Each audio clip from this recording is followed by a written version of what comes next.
سيرامات ايكوال بيري طالعه فايرل بشكل فظيع، ولو انت محتاره تختاري مين فيهم لبشرتك فالفيديو ده اكيد ليكي، لاني هشرح فيه الفيتامين سي، الباكوتشيال، البي دي ار ان والنات بلس، وهعرفك الفرق بين كل واحد منهم ومين مناسب لبشرتك.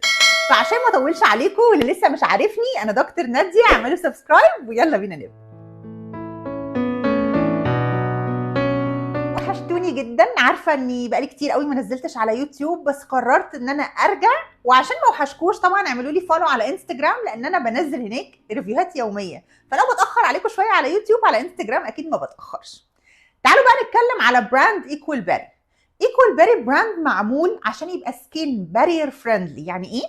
يعني بيدعم حاجز البشره. اي حد بشرته بتتضرر على طول، بتجف، بيحصل فيها التهاب، خصوصا بقى في الجو اللي احنا فيه ده اللي هو شتاء. المجموعه كلها معموله اصلا هدفها كده، ان هو يكون فيها مواد فعاله امنه مش عنيفه وفي نفس الوقت فعاله. ايكوال بيري فيتامين سي الومينيتنج سيرم، طبعا شفتوا الريلز اللي بتوعدك بنتائج فظيعه من اول اسبوع، فقبل لما تتوهمي وتقرري تشتريه تعالي نفهمه بشكل علمي. اول حاجه، الفيتامين سي اللي جوه السيرم ده مش الا اسكوربيك اسيد اللي هو ممكن يعمل تهيج لبشرتك، لا، هم مستخلصين الفيتامين سي من حاجه اسمها اسيرولا فروت ووتر، وده جواه فيتامين سي اقوى من ال اسكوربيك اسيد، فنتائجه رائعه. ولو بقى بصينا على باقي التركيبه هنفهم ليه السيرم دوت فعلا فعال. حاطين فيه 4% نياسيناميد، 2% الفا اربيوتين، فزي ما يكونوا محزمين كده السيريز بتاع التصبغات وازاي تحصل وازاي تنتقل بين الخلايا. غير ان كل سيرامات ايكوال باري اللي هنتكلم عليها فيها حاجات كومن او مشتركه. حاطين دايما 8 انواع هايلورونيك اسيد عشان يبقى الترطيب من اول فوق، من اول طبقات الجلد السطحيه لحد طبقات عميقه بجزيئات مختلفه. طبعا حاطين 5 انواع مختلفه من السيرامايدز عشان يعني لو حاجز بشرتك بايظ احنا هنبنيه من اول وجديد.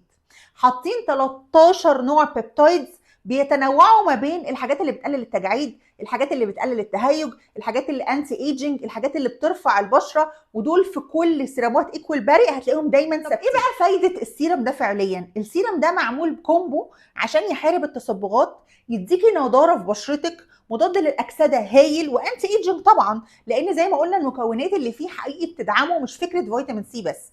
طب هل النتائج سريعه؟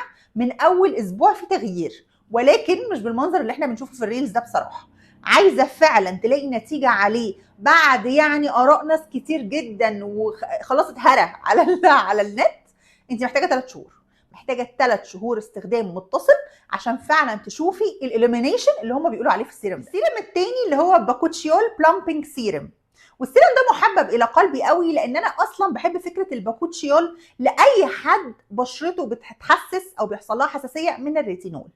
طيب الماده دي عباره عن ايه؟ هي ريتينول نباتي مستخلص عشان الناس اللي بشرتهم حساسه، عشان الناس اللي بيحصل لها تهيج سريع من اي مشتقات فيتامين الف، ومناسب ليكي لو انت حامل او بترضعي.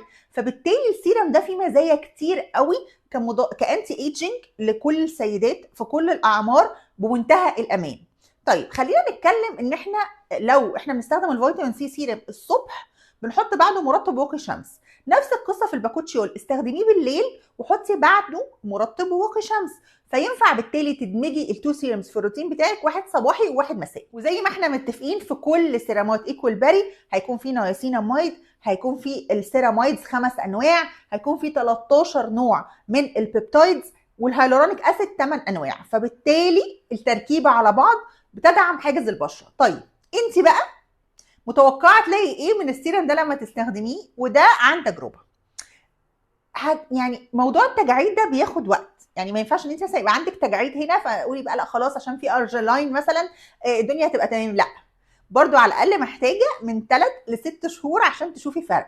بس الانستنت اللي بتحسي بيه في كل سيرامات ايكوال باري فعلا ان حاجز بشرتك بيبقى فيها اللمعه الصحيه دي، اللي هو حاجز بشرتك فعلا بتحسي ان هو يعني تحفه، ريفرشد، بشرتك فعلا حاسه ان هي منوره من غير ما تحتاجي ميك اب، من غير ما تحتاجي حاجات كتير، لانها مترطبه كويس والحاجز بتاع البشره احنا مهتمين بيه.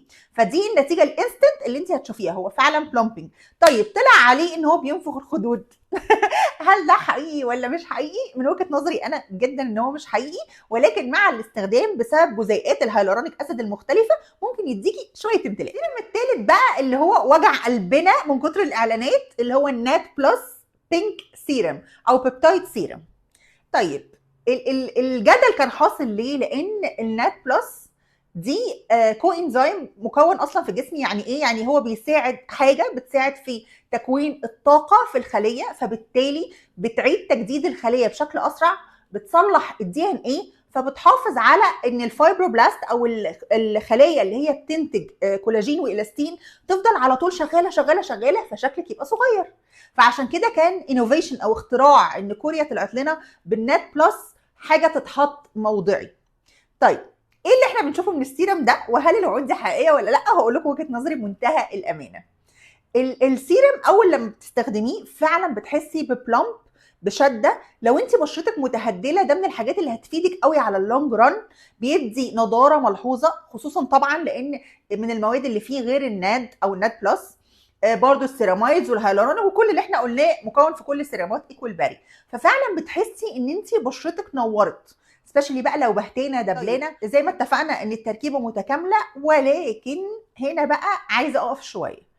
الحاجه اللي محدش بيتكلم فيها او بيقولها ان الناد ده مركب كبير، فمش مكتوب لا تركيز عشان نعرف حجم الجزيء بتاعه عامل ازاي على السيرم، ولا مكتوب تكنيك او تقنيه تكنولوجيا معمول بيها السيرم ازاي ان هو مثلا يكون لايبوزومال، فبالتالي جزيئاته صغيره فتعرف تدخل جوه الخليه. يعني انا شايفاه ان هو حاجه زي الكولاجين، ما هو هيفضل بره، يعني هيشحن طاقه الخليه ازاي؟ انا دي مش مقتنعه بيها بصراحه. فالنتيجه اللي انا قلتها هي النتيجه اللي كل الناس قالتها، الانستنت جلو او برايت، او تحسي ان فعلا بشرتك مترطبه وجلوي و زي الكوريين كده. ولكن في موضوع الانتي ايجينج او اصلاح الدي ان ايه، انا عندي شويه علامات استفهام بصراحه. السيرم الرابع اللي هو الالو بي دي ار ان سيرم اللي لونه اخضر، ده بدا دلوقتي الهايب عليه يطلع، لان جواه ماده البي دي ار ان، ودي ماده درايفد من هنا في السيرم دوت من الالو او من الصبار، بتعمل على اصلاح حاجز البشره، بتجدد الخلايا، لو بشرتك فيها اي تهيج بتهديه، مناسبه جدا بعد التعرض للشمس، بعد الليزر، بعد الديرما بين، تحفه للبشره الحساسه المعرضه لظهور الحبوب. بالذات ده اكتر سيرم على فكره مناسب للبشره الحساسه المعرضه لظهور الحبوب. تركيبته فيها 5 انواع مختلفه من السنتيلا، وده مختلف شويه عن اللي قلناه قبل كده، طبعا غير السيرامايدز والهيالورونيك اسيد. فتركيبه السيرم وقوامه الخفيف بتخليه مثالي لاصحاب البشره المتهيجه، والنتائج بتاعته فعلا بتقول كده. طيب نيجي بقى عند التجربه الفعليه. انا حاسه ان الحلقه دي يعني بص هتضرب عليها، بس يعني خلينا عند التجربه الفعليه. البي دي ار ان الدرايف من السالمون او السلمون، عن تجربه بصراحه فظيع. يعني البي دي ار ان الحيواني احسن من النباتي كتير في موضوع ايه؟ انتي ايجينج، في موضوع ان هو بيملا الفاين لاينز، الفاين ها ما قلتش العميقه، بقول الفاين لاينز. فلو هنقارن فعاليه مثلا ميديكيوب هيبقى احسن من الفيجن او الالو درايف بي دي ار ان. وده بقى يعني بناء على تجربه، مش بناء على تركيبه. بناء على تركيبه احنا قلنا ان هو خطير وتحفه وايكوال باري معديين الحدود، بس الاحسن لو يعني لو حد بيسالني هقول له لا طبعا استخدم السمن دي. عارفني عارف ان انا دايما في اخر كل حلقه بحب الخص لكم الليله كده واقول لكم ازاي تميكس اند ماتش الحاجات مع بعض، يعني نستخدم سيرامات ايه مع بعض وامتى. فخليني الخص لك الليله كده. لو انت بشرتك حساسه متهيجه، احسن حاجه ليكي تستخدميها الالو بي دي ار ان، ويبقى عندك على طول، وهينفعك جدا في الصيف ولو انت بشرتك مختلطه معرضه للجفاف. طب عايزه بقى سيرم انتي ايجينج او يعني روتين انتي ايجينج ما يخرش الميه، هقول لك تعملي ايه. استخدمي الفيتامين سي والباكوتشيول مع الناد بلس. ازاي؟ هنستخدم الصبح الفيتامين سي الاول، وبعده الناد، وبعدين مرطب واقي شمس، وبالليل الباكوتشيول الاول ناد مرطب واقي شمس. طب لو انت بتستخدمي ريتينول نفس القصه، هنخلي الريتينول الاول لو انت متعوده على الريتينول، ولكن لو انت مش متعوده ولسه بيجنر حطي الناد قبل الريتينول عشان يقلل بس الفعاليه بتاعته شويه. البقع والتصبغات اكيد هتدمجي الفيتامين سي الصبح والباكوتشيول بالليل. اما بقى حاجز بشرتك لو فعلا تعبان ودايما بتحسي بشده كده في الشتاء، استخدمي الالو بي دي ار ان مع النات بلس. خلاصه الحلقه ان كل سيرامات ايكوال باري حلوه قوي، بس دونت اوفر اكسبكت، يعني اكيد هتدينا نتيجه ولكن مش النتيجه اللي احنا بنشوفها على طول في الريلز الفايرل، بس هي حلوه جدا وتستاهل التجربه لو انتوا بتاخدوا رايي. كده نبقى خلصنا الحلقه، ما تنسونيش في اللايك والسبسكرايب والشير، واكتبوا لي عايزين تشوفوا ايه في الحلقه الجايه.